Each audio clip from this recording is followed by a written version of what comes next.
is Amber Tarrac, founder and CEO of FounderFuego. We're here with our FounderFuego Podcast today, and we are super excited to have Brian here with us. Brian Westpoint is co-founder of the Movement Matters Collective here in the San Diego area.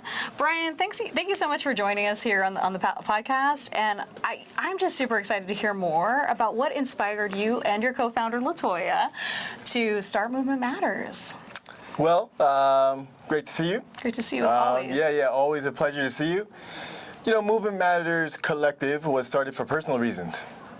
Latoya, co-founder, her aunts, 3 of them had passed of cancer in 3 years. So she was focused on getting them healthy first. Then she thought about the community. She was already a Pilates teacher, but the community aspect came from that. Interesting. So she was already a Pilates instructor, and the motivation was from her family of saying, "Hey, we need to be healthier, and I want to help other people be healthier." Right? I know Latoya; she's incredible spirit, and has that. Okay, how do we help everyone along? Right? So how long ago did you start Movement Matters? So that was 4 years ago. So so in the inception again. So from the beginning, it was more based on Pilates, based on yoga, based on fitness classes. But the community aspect came when she started to round up her family and have these monthly and weekly talks, and they really started to talk about health. And that's what made us really start to think about Movement Matters Collective and like, hey, this is actually a communal thing. This isn't just a thing for the one client, or even in a group class if you have 3 clients for that matter. This is really about the whole community. So that's what. Absolutely. And did you just do a bike ride? I want to say. Yes, we just did. Talk to us about that. Just did. It's called Brothers on Bikes, and the whole idea is to bring awareness to Black men's health. So it's an initiative for that. So we got vendors who were very, very kind to come out, which was, on a Saturday morning, which was amazing. We had UC Health came out, Circulate, the county came out, so that was great. And then we did about a 5-mile ride, and we stopped in some really pivotal points in Southeast San Diego because we wanted to highlight that area as well. Some areas that a lot of times get neglected, community is a concern, et cetera, et cetera.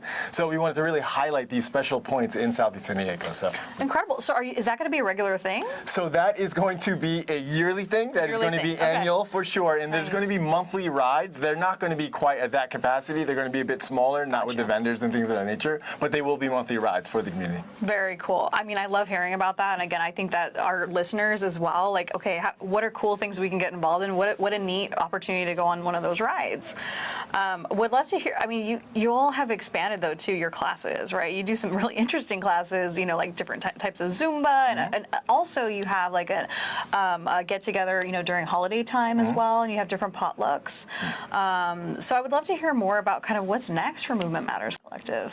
Yeah, that's a great question. You just mentioned that. We actually have an anniversary party that we do every year coming up, mid-April. Nice. We get back to the community. So one night we have a dinner for the community, and the next day we just go to have a party. So that is coming up. You asked what's next. So what's really important to us now in terms of the growth is really building relationships with organizations. And so what I mean by that is really servicing them with workplace wellness. We're really focused on that. So on the organizational level, having organizations, schools, mission-driven orgs, having them inject wellness, health into their organization, not just have it be something on, once a month on our off-site day, we have the yoga person come in, right? And we do yoga for that one day, but we really don't implement that into how we do everything every day, So that's what we're really working on in terms of the B2B aspect going forward this year. So you're talking about really making, an impact from a health standpoint, long-term like health outcomes, right? And you're saying like, okay, hey, we need to figure out ways to really truly integrate health and wellness, whether it's for our kids in schools and how you're expanding, right? Movement Matters. I love that. I think that's so important for our community. So for those who are listening, what are ways that our listeners can help support Movement Matters Collective? How can they engage with your community? Well, definitely look us up online. I think it's a good way to kind of tap into what it is that we're doing in terms of events. We're always moving and shaking. So Instagram is a good way. LinkedIn is a good way to really, Movement Matters Collective on all platforms. But that's a good way to sort of tap into our schedule, which changes. It varies, really seasonal. I mean, we have a float and flow that goes on where we're in the pool getting bodies who aren't normally comfortable in the pool with the sound bath. So, I mean, we have a lot of things going on. So a good way would be to follow us on the platforms. Excellent. Okay. So you all heard that. that. You better start following Movement Matters if you're not already. Brian, you've also had a chance to go through some of our FounderFuego workshops, like our grant searching and matching with AI. I'm curious, what was some of your feedback after that workshop, and what were some of the key things that were highlights for you as far as like how you've implemented those tools into your grant searching and matching journey? Well, first I'll go with the highlight. I mean, it's kind of, I guess it's even biased in the answer. I think your experience obviously showed these are intangible things that you were able to give, right? Like these are things that you wouldn't be able to know unless you just were in the field for that long. So that's really the perspective I got, because I go to a lot of these workshops, so I'm always online. I'm looking LinkedIn all over LinkedIn, right? So there's a lot of workshops and webinars out there, as we all know, right, in this space. There's a lot of workshops and options. webinars for sure. There's no shortage. No, we'll say that, absolutely. But the separator, the unique value that you gave was just the years of experience. So there is, again, I wish I could give a better example now of something specific that you gave.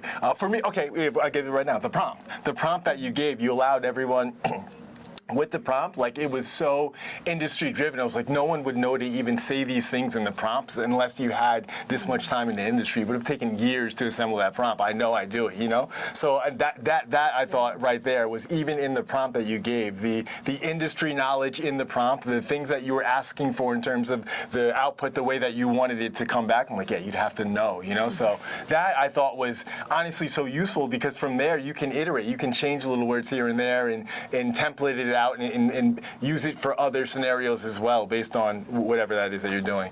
And then what was the lighter part of your question? So okay, what were some kind of key takeaways, or how have you implemented some of those takeaways for your grant searching journey? Honestly, that's what I actually did. I'm just kind of speaking to what I did. I took that prompt and sort of made it mine over time, because I figured out what it is that we were doing, our unique value, that was a little bit different that maybe you spoke to. And then there's always what the grantor wants, what it is that they're looking for, which is always going to change a little bit. So then there's little tweaks there. But the template, that is what I still use to just say every single grant. Yeah, every single grant, every single contract, that's still what I use. Incredible. So like you're still using that prompt that we provided during the workshop. That is my template, yeah. Love it. So y'all heard it here first.